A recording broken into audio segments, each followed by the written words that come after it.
Let me tell you a story.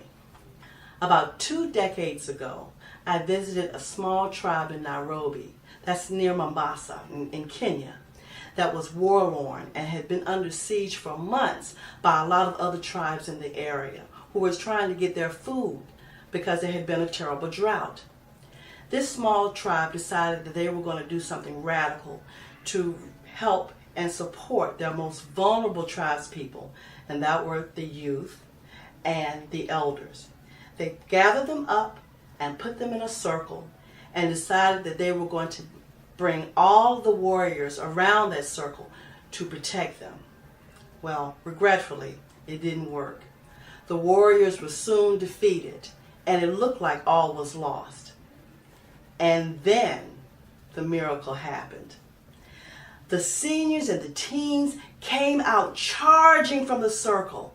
The teens, who had been sequestered with the elders for so long, had listened to their stories and gotten new knowledge and learned something about their heritage and their traditions, and they fought like Trojans. And the seniors, who had been with the teens and the youth for so long, had got new vivacious energy and innovative ways of thinking through the stories that they had gotten from them. It was fabulous.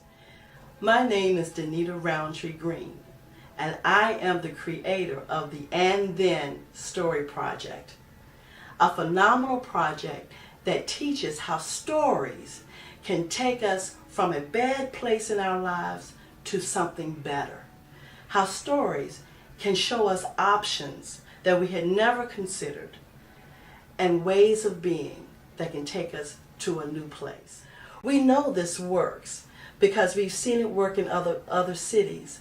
What happens is when you get these two people together, these two groups of people together to have constructive conversation through restorative language techniques, all of the barriers fall down. All of the walls crumble, and you get to the meat of the problems in our own personal lives and in our communities. How do you do that, you ask? Well, here it is. The creative conversation that happens between the two groups happens in creative modalities. That is, through art, ways to express yourself, through storytelling, through poetry writing, through lyrics and songwriting, even visual arts. When they do that, they see that their stories are not so different. Their challenges are not so different. They have more in common. And when you can find commonalities in people, you can change the narrative in communities. Let the And Then There's Hope Story Project make a difference in your community. By changing the narrative, by changing your mind, you can change your world.